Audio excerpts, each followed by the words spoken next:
Chief, do you know who he talked to in the police department and why? He talked to the clerk at the desk. And can you tell us what he... He asked a question, the clerk said that they would help him with that, and he said never mind and walked out.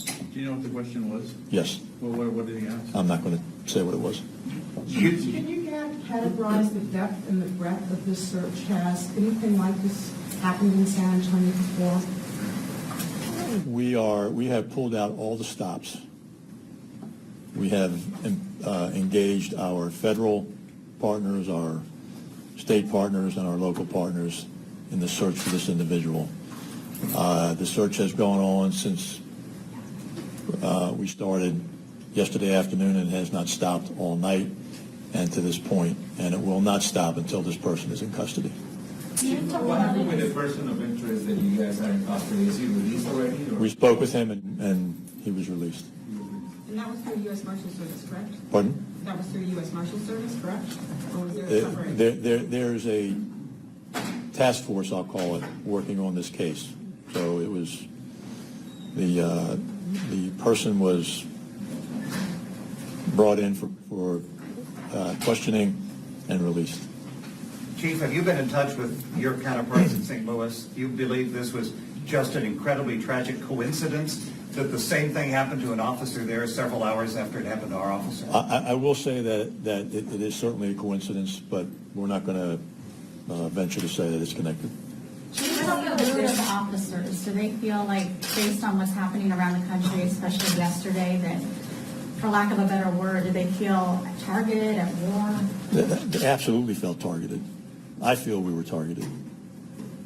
Do you think this detective was targeted specifically, or do you think this person was looking for anybody in law enforcement? I think the uniform was the target, and anyone who happened to, the first person who happened along was the person that he targeted. Can you talk about any assistance you got from the public in trying to track him down? I've heard several calls from people saying they thought they saw the vehicle. Say that again? I said, can you talk about any assistance? What kind of phone calls have you gotten from the public thinking they've seen this person? We've been getting many calls.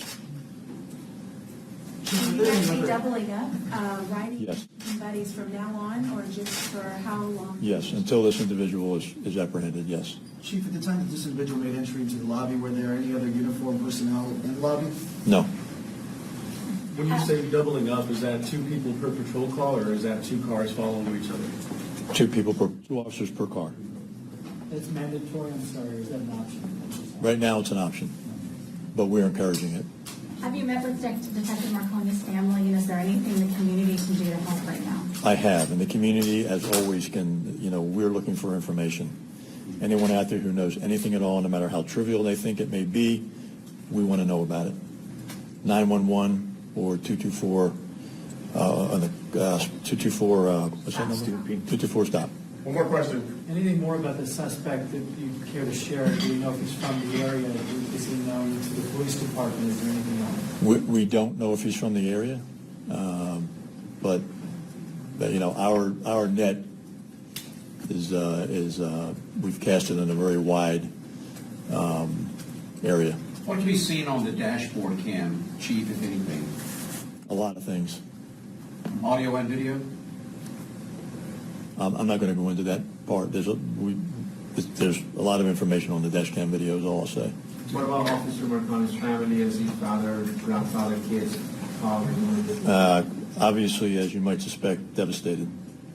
Thank you, folks. I appreciate it. We're going to have another briefing later on. We'll keep you posted from our email address. Thank you.